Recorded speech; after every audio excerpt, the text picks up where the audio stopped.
السلام علیکم بینندگان گرامی. اگر در یاد داشته باشید ما درباره پول همجایی دو رفیق و بعد از آنکه یکدیگری هاشون به قرض بدهند چقدر ماند یک مسئله رو حل کرده بودیم. البته اون رو با راهی معادله کار کرده بودیم و این راه خیلی راهی گرچنده که آسان باشد هم راهی دور و دراز است. امروز همراه شما یک جایه همین مسئله رو یا مسئله به این مانند را با راه اریتمتیکی با راه فقط حساب و کتاب کار میکنیم و این خیلی آسان است. همراه ما تا آخری مسئله باشید. باز من شرط مسئله رو به شما بفهمونم. دو رفیق، دو دوست هم جایه 1000 سومون پول داشتند. بعد از آن که یک رفیق دوم و رفیق یکم 100 سومانی قرض میدهد یا 100 سومانی پول میدهد، پول رفیق یکم نظر به او 4 مراتب زیاد می شود. شما یابید که هر دو رفیق در علاهیدگی پول هر دو رفیق در علاهیدگی چقدر است. همین مسئله رو همجایه با راه اریتمتیکی به استفاده یگان معادله به استفاده یگان x و y همجایه حل می نماییم. رفته اینک یک بار دیگر رفیق یکم و رفیق دوم آنها همجایه 1000 سومانی پول داشتند. 1000 سومانی نگاه کنید. بعد آنکه رفیق یکم به رفیق دوم 100 سومانی پول داد، پول همین رفیق دوم 4 مراتبه از پول رفیق یکم زیاد شد. جایی خیلی مهمی مسئله همین است. چند مراتبه؟ 4 مراتبه. پس اگر پول رفیق دوم 4 مراتبه باشد، پول رفیق یکم 1 مراتبه می شود. یعنی پول همجایه هر دوی آنها اگر این مراتبه رو به نمود حصه گوییم، یعنی پول رفیق یکم اگر 1 حصه باشد، پول رفیق دوم 4 حصه است. هر دوی این یک جایه یک جمع 4 برابر 5 حصه می شود. پس از اینجا معلوم شد که همین 1000 سومان پول همجایی هر دو رفیق 5 حصه بوده است. ما میگیریم 1000 سومان رو به 5 تقسیم میکنیم. این میشود 200 سومانی. پس 1 حصه اون 200 سومانی است. پول رفیق یکم 200 سومانی میماند. پول رفیق دوم اکنون 1200 را گیریمه میشد یا 4 را به 200 ضرب زنیمه میشد. هر دو راه هم درست است. چون که اگر 1 حصه 200 سومان باشد، 4 حصه چقدر میشود؟ 4 ضرب 200 800 سومانی میشود. تمام جوابی مسئله برآمد. آسان، خیلی آسان.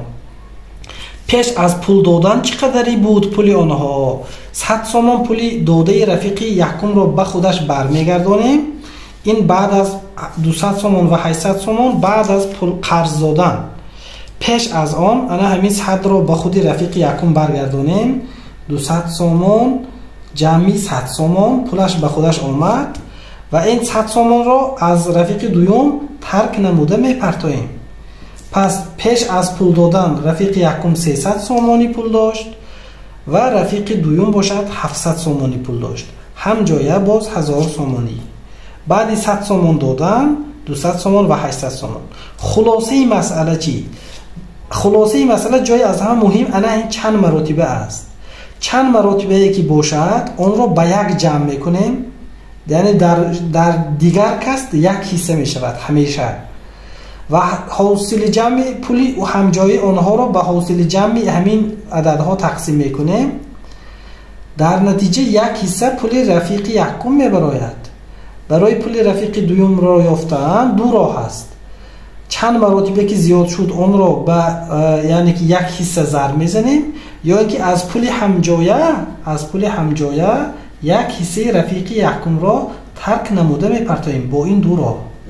اکنون همه گونه عددها را با این راه حل کردن ممکن است.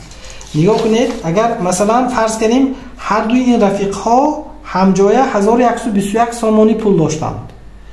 بعد از آن که 38 سامان رفیق یکم به رفیق دوم قرض میدهد، 38 سامان، پول رفیق دوم از پول رفیق یکم 18 مراتب زیاد می شود.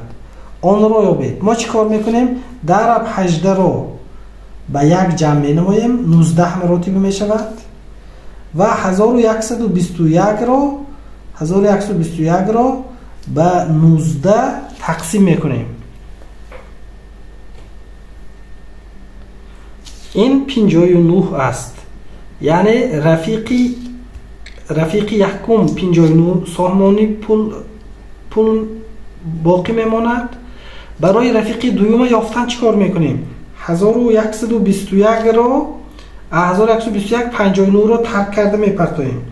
این میشود ترکی 1121 1062 سامان 1062 سامان رفیق دوم و 59 سامان رفیق یکم. هر دوی اونها یک جایه باز 1121 سامانی.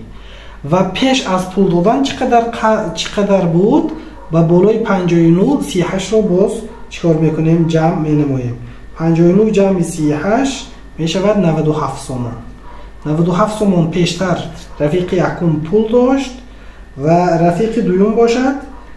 ترکی 1121 ترکی 97 میکنیم، 1024 سامانی پول داشت. منه با بالای 1024 38 را جمع میکنیم، 1162 میشد. از 97 38 را ترک میکنیم، 59 میبراید. همین طریق شما همه گونه عددها را که به همین مسئله مانند هستند با این راه، یعنی با راه اریتمتیکی حل کرده میتوانید. اگر مسئله به شما پسند آمده باشد دوستان، آبونه شدن را به کانال ما فراموش ننمایید. حالا در پیش ما نیت های خیلی زیاد داریم.